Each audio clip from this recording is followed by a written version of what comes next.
Can you hand me that green cord down there here in just a second?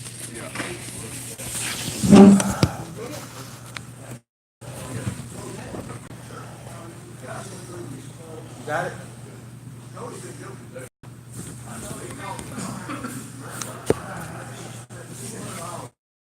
Appreciate it.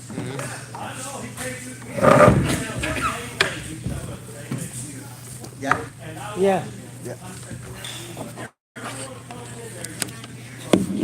All right. Ah. Yes, I'll go first.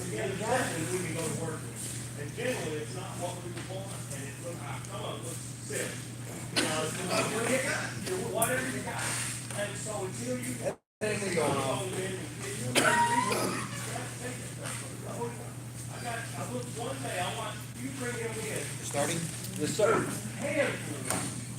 We're gonna give him just a second, get done talking back here. Sharp tie, sharp suit, he go change out. About just like an hour later, change out, put another one on, and I stop.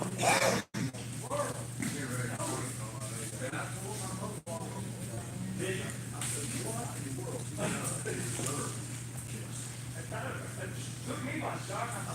He is wait till he does something to disturb. He's done nothing other than make it to re-injury. I said, you're not thinking this kid.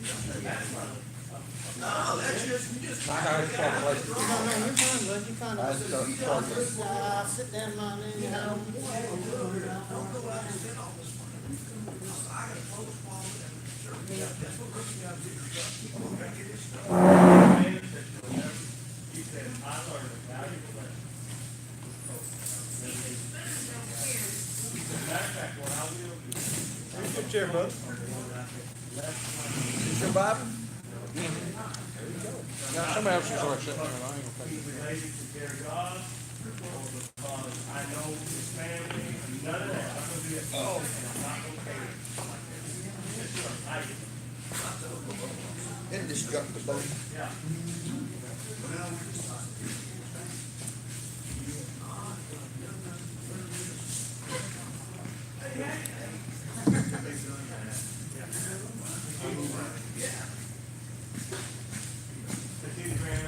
Everybody hear me?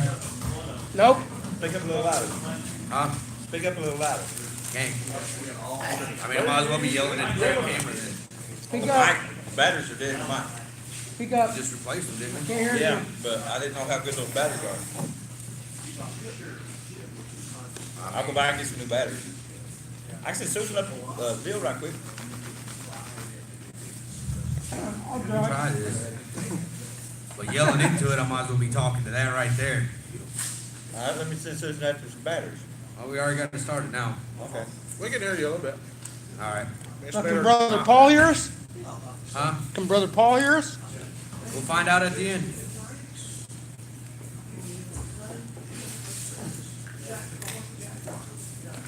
Okay, we're going to start today's OIA here at Commonground Ministries. Stop playing. Can't hear you. Slow.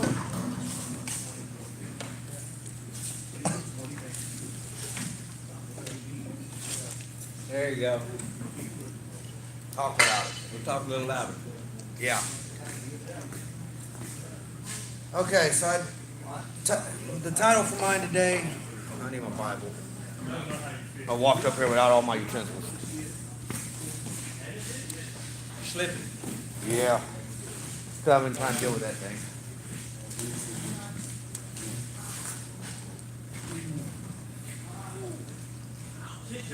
Sister says she can hear you. Okay. Whether we can or not, she says she can hear you. All right.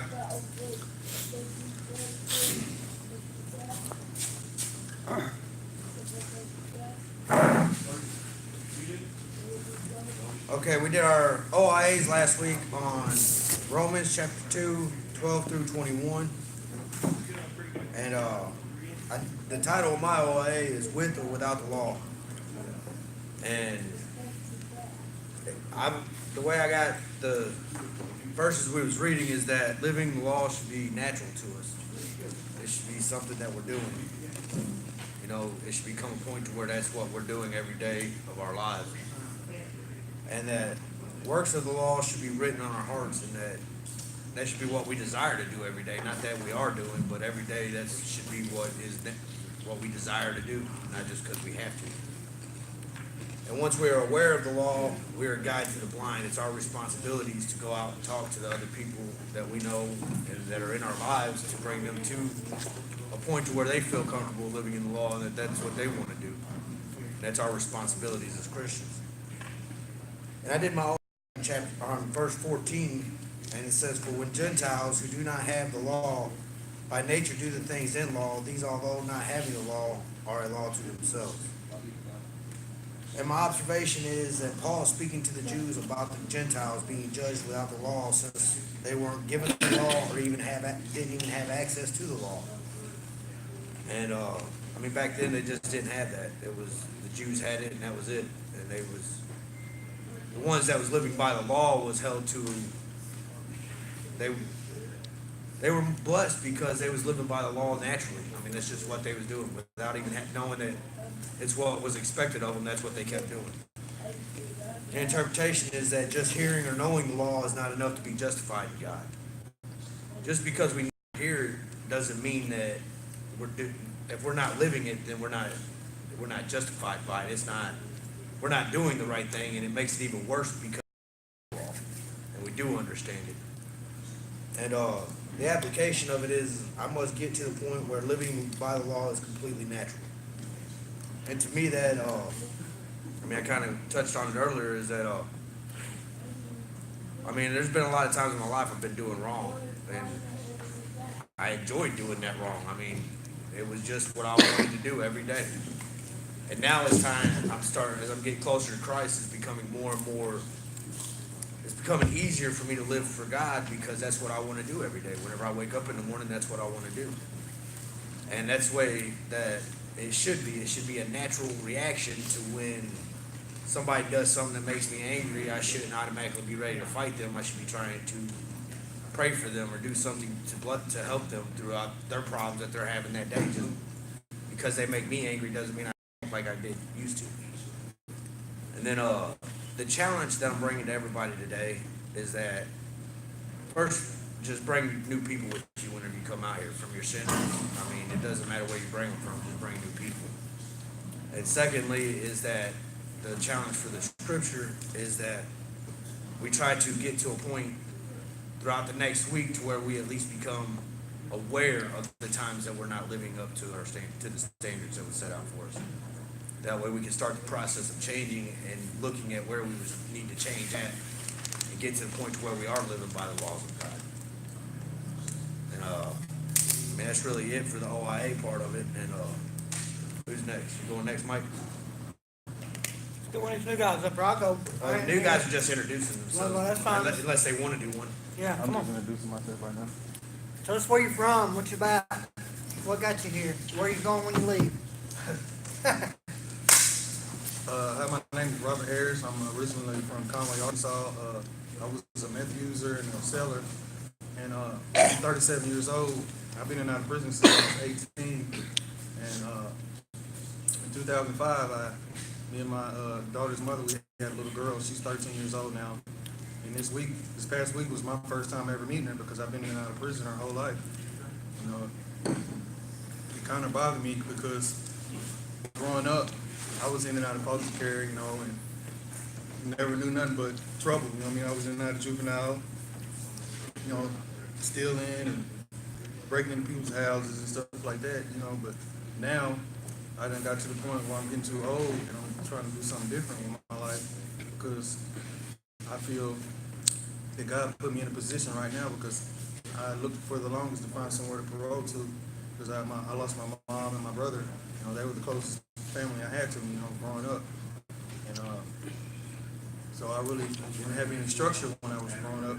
And the structure that I had, it was all about drugs and getting drunk and running around and just getting high all the time. You know, now that I realized, looking back at my past, I realized that that's not me no more, you know what I mean? Because I'm trying to change and I'm looking for a different path It's just like I was talking to Pastor Matt a while ago. He just told me that God wants you to do something different with your life, and I know that. And I can't wait because I really want to be a mentor, you know what I mean, talk to kids and stuff at schools and let them know what I've been through so they don't go through it. And my mind is set on staying away from drugs and taking care, get my money right, and take care of my daughter because she needs me more than anything, and I don't want to lose her. You know what I mean? So I just wanted to introduce myself, and I'm gonna keep coming out here every weekend and going to church wherever I can and learning more about the Bible because I really don't know a lot, but I know some. But I appreciate y'all for inviting me out here, and I'll keep coming back. Thank you. Amen. Thank you. Amen. Man. Amen. I'm Mike Sparkman, I'm an alcoholic addict. Hey, Mike. Hey, Mike. Through the grace of God, I'm here. Amen. Amen. I just thought I'd tell you a little about myself, sobriety dates, 3/12 this year. Amen. I've had in the past sobriety dates that was extremely longer, but fell short of turning back in my addiction or trading it for another. That's not good. You get in a different state of mind in your destruction, fooling yourself. Through the grace of God, this go around, I had some people that I knew prior to their entering the covenant, and hearing their testimony while they were out